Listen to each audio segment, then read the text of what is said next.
Muy buenos días, señor presidente, secretario, canciller. Muy buenos días todas y todos. Como informamos los martes, vamos a hacer una síntesis del informe técnico que presentamos ayer por la tarde y seguiremos teniendo las conferencias de prensa de las tardes a las 19 horas sobre la situación de la pandemia de coronavirus SARS-CoV-2 en México.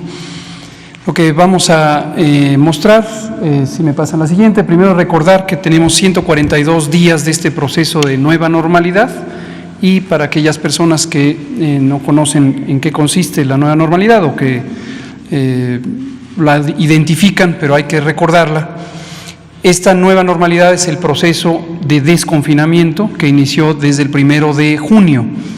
Recordarán que establecimos como medida principal de mitigación comunitaria la Jornada Nacional de Sana Distancia, que transcurrió desde el 23 de marzo hasta el 30 de mayo. La mitigación comunitaria es el mecanismo que usamos en todos los países para disminuir la velocidad de transmisión. Es un mecanismo que consiste en, a través de una serie de decisiones de carácter administrativo, reducir la movilidad de las personas en el espacio público. No solamente su movilidad en términos de la distancia recorrida todos los días, sino su encuentro en el espacio físico. Y esta es una de las medidas más útiles en el control de una epidemia de estas características por su carácter masivo.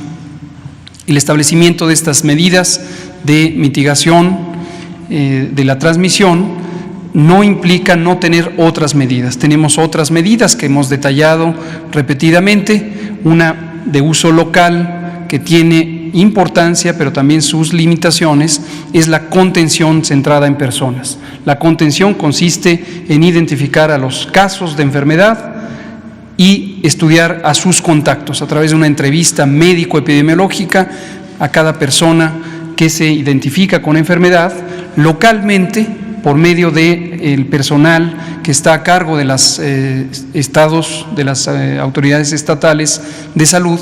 Se reconoce quiénes son las personas que pudieron haber estado en contacto directo durante el periodo relevante de contagio y a todos ellos, a la persona enferma originalmente detectada y a los contactos, se les estudia con las pruebas de laboratorio con el propósito de identificar quién pudo haber sido contagiado y quién no. Independientemente o sin esperar el resultado del laboratorio, desde que se hace la identificación del caso y el estudio de los contactos, se recomienda a las personas mantenerse en resguardo, es decir, en aislamiento domiciliar, con el propósito de que no continúen contagiando a otras personas. Eso se ha venido haciendo desde el inicio de la epidemia, de hecho antes del primer caso, la mitigación comunitaria. Y retomo sobre la idea de la nueva normalidad. En todo momento, esto lo hemos también dicho en múltiples ocasiones, hay que buscar el balance entre la intención de reducir los contagios, evitar la enfermedad y por lo tanto evitar las defunciones, salvar la vida, pero al mismo tiempo conscientes, todos los países estamos conscientes de que esto tiene importantes efectos en la economía, en la sociedad, en el bienestar público. No se puede mantener confinada una sociedad por un tiempo demasiado prolongado y hay que empezar a liberar esas actividades. Por esa razón, a partir del 1 de junio, se estableció el mecanismo por el que, de una manera observada, controlada, regulada, se iba a empezar a desconfinar, a liberar las actividades. Dado que somos un país territorialmente extenso y en cada entidad federativa la velocidad de afección de la epidemia o por la epidemia es diferente, se estableció el mecanismo del semáforo y con ello hemos podido ver que cada entidad federativa a distinta velocidad, a distinto ritmo, va teniendo disminuciones en la intensidad de la epidemia. Y esto lo que permite es que localmente en cada estado las autoridades sanitarias estatales, que son las personas titulares del Poder Ejecutivo Estatal, es decir, los gobernadores, la gobernadora de Sonora, la jefa de gobierno de la Ciudad de México, tomen decisiones administrativas que les corresponden a ellos y ellas para ir abriendo las actividades públicas. Y esto lo que ha permitido es que que se establezca el mejor balance local entre el bienestar y el cuidado de la epidemia. Ese es el proceso de la nueva normalidad. Lo aclaro porque a veces hay personas que confunden la idea de el término de la Jornada Nacional de Sana Distancia como si eso significara el haber suspendido las actividades de control epidémico, y está muy claro que no es el caso. Es simplemente un cambio de modalidad por las razones que ahora estoy comentando y que hemos dicho en innumerables ocasiones. 142 días de este proceso. La siguiente. Esta es la curva epidémica de síntesis. Hoy no vamos a presentar cada una de las curvas estatales como lo hacemos ocasionalmente, lo acabamos de hacer el domingo pasado. Nuestro colega, el doctor Ruy López Ridaura, presentó este detalle y lo iremos presentando periódicamente. Esta es la síntesis nacional. Lo que vemos en esta curva epidémica es la representación de la suma de casos que fueron ocurriendo en cada semana. Las personas enfermas son detectadas y de inicio, si tienen los síntomas característicos de COVID-19, la epidemia causada por el virus SARS-CoV-2, se les reconoce técnicamente como casos sospechosos. En sí mismos, los casos sospechosos ya representan información importante para guiar las acciones de salud pública. Es decir, las acciones de salud pública no requieren la confirmación por laboratorio. Desde el momento en que se encuentran personas con las manifestaciones clínicas, desde ese momento ya es informativo identificar cuántas son, dónde están, qué características tienen, y son registradas en los datos. Por cierto, estos datos son públicos. Nunca en la historia de la salud pública en México se habían puesto a disposición completamente abiertos los datos en tiempo real.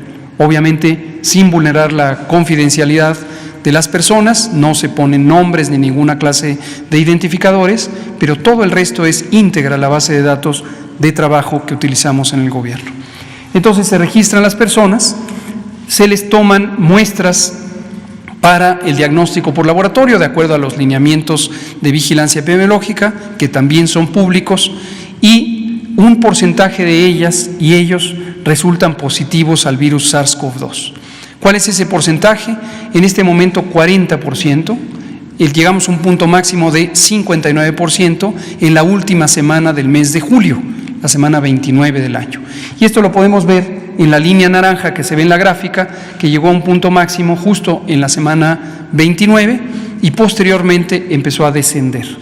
Hasta la semana 38 habíamos llegado precisamente a 38%, posteriormente a 37%, y de la semana 39 a la semana 41 hemos tenido un poco de fluctuación y en este momento hay un incremento de 2 puntos porcentuales, tenemos 40%. Hoy estamos viviendo en la semana 43 del año.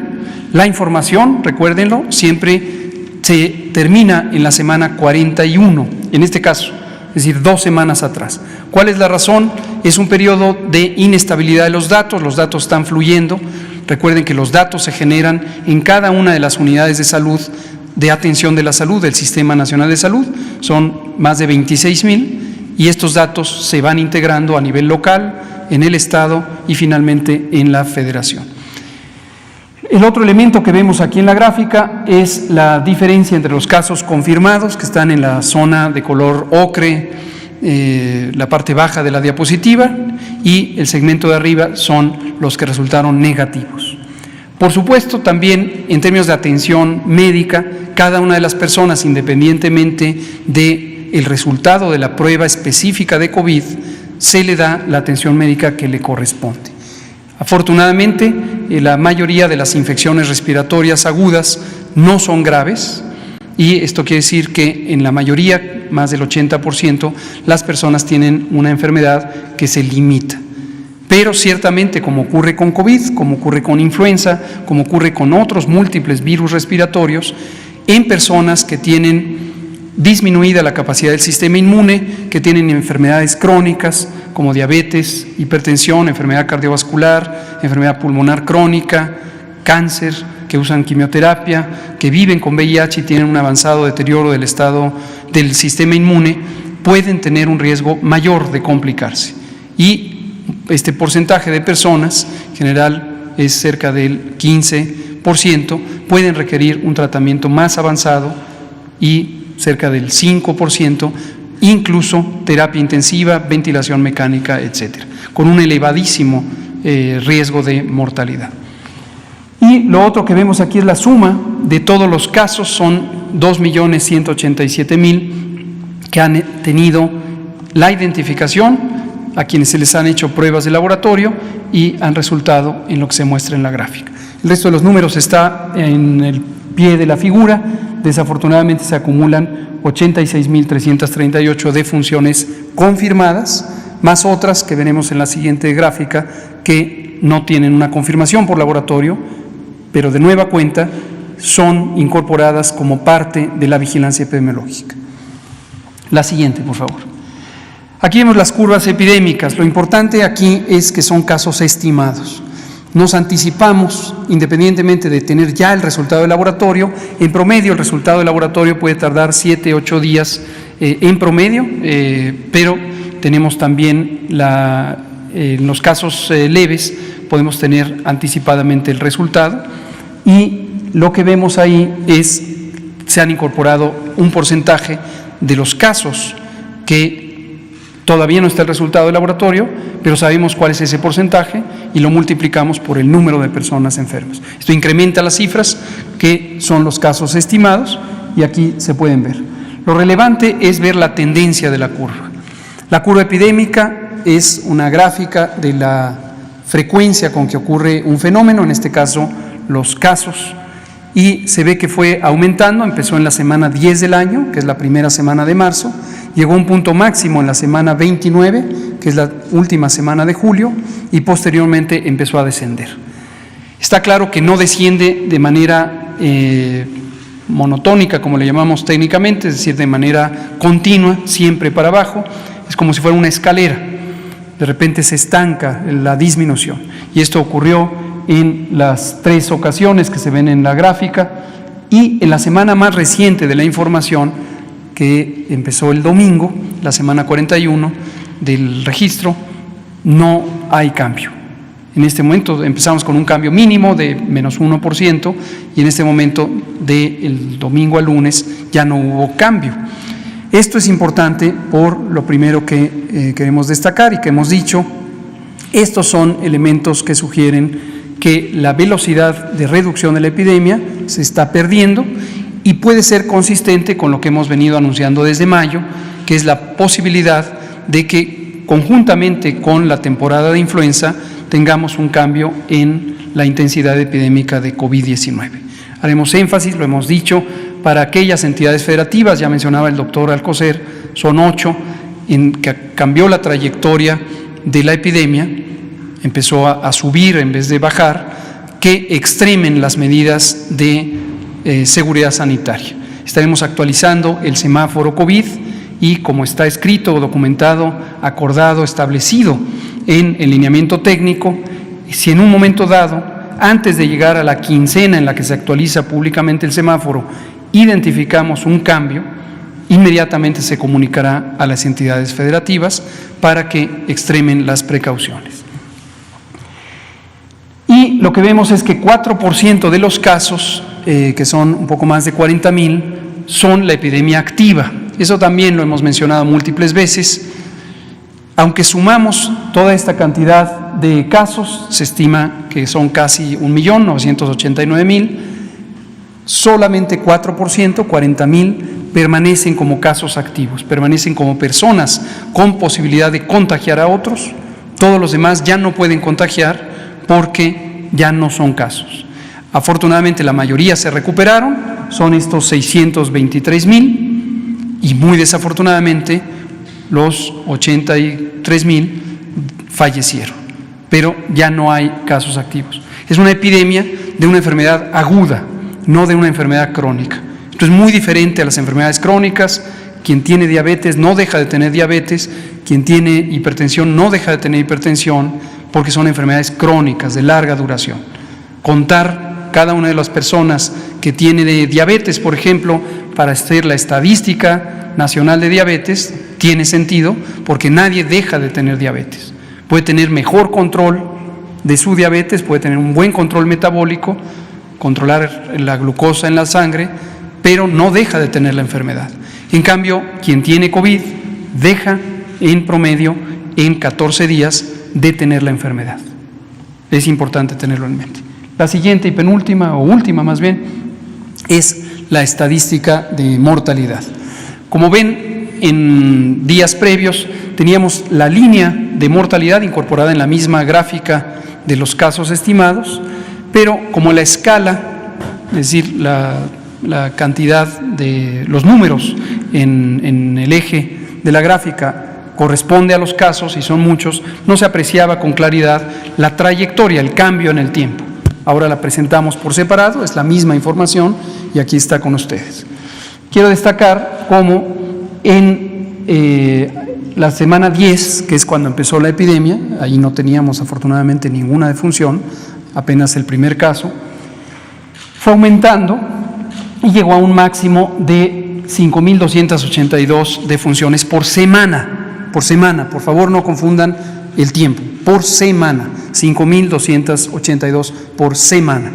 Llegamos a tener un máximo de 800, un poco más de 800 por día en esa semana, en la última semana de julio, pero por semana 5.282. Y después empezó a descender, es lo que se ve en el borde de la gráfica y en la curva roja, y llegó a un mínimo, que es exactamente en la semana 41, de 2.097 por semana. Es decir, una reducción del 60% en la mortalidad semanal.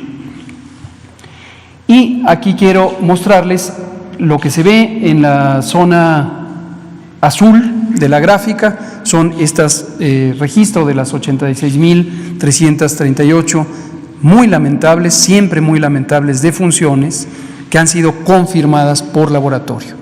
Sin embargo, agregamos otras más, por ejemplo las 10.344 que no tienen una muestra o no tuvieron una muestra de líquidos respiratorios para hacer el diagnóstico por laboratorio. Insisto, lo hemos dicho múltiples veces, no por ello dejan de ser contabilizadas.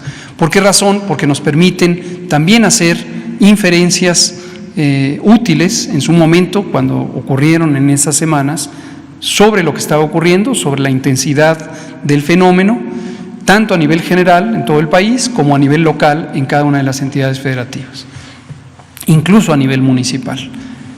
Pero no fueron confirmadas, entonces hay que presentarlas como tales. Y lo que vemos también es algunas 4.015 que sí se les logró obtener un espécimen, pero por distintas razones técnicas que hemos comentado también en varias ocasiones, no se pudo encontrar el diagnóstico por laboratorio.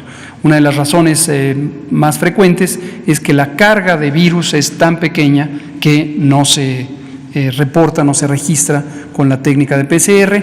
A veces otra razón puede ser que el tiempo en el que se tomó la muestra no fue el tiempo razonable en términos biológicos y disminuyó la concentración del virus, de modo que cuando se toma el espécimen ya resulta negativa, pero conocemos que hay un estándar, un número de días recomendado, y si sobrepasa esto consideramos que la muestra puede ser falsamente negativa en la medida en que la técnica para su cuidado, para su toma, no fue la adecuada. Estas son las gráficas. El resumen es: la epidemia en México sigue activa, tenemos ya un cúmulo de 12 semanas en reducción, pero en esta última más reciente, que de acuerdo al registro es la 41, ya no está disminuyendo a la velocidad que lo estaba haciendo. Posibilidades, una es que en la siguiente semana siga disminuyendo, ojalá, eso sería lo deseable. La otra posibilidad es que no, que cambie la trayectoria, en vez de seguir bajando, regrese a aumentar. Ese fenómeno lo vemos en este momento en estas 8 entidades federativas, 20 siguen a la baja, las que siguen a la baja están ya con muy poca actividad epidémica. Destaco el caso de Campeche, primer estado que pasó al semáforo verde, el caso de Chiapas, que también ha tenido una disminución muy continua, muy significativa, tanto de casos como de hospitalizaciones como de defunciones. Y es importante también tener presente que empezó ya la temporada de influenza y que durante los siguientes meses, al menos hasta enero, vamos a tener un incremento en los casos de influenza. Cada día vamos a estar viendo más y más, cada semana viendo más y más, y los casos de influenza en su mayoría, igual que para COVID, serán personas con una enfermedad que se limite por sí misma, pero hay que proteger a las personas con riesgo de complicarse. Y para eso se usa la vacuna contra la influenza, ese es su propósito. La campaña empezó el 1 de octubre y terminará el 31 de diciembre, en la medida en que se complete la vacunación de más de 36 millones de personas. Pero insistimos, recomendamos, si es una persona que tiene 60 o más años de edad, que tiene enfermedades crónicas, embarazadas o niños y niñas menores de 5 años, deben vacunarse contra la influenza. La vacuna es completamente gratuita en las unidades públicas del sector salud.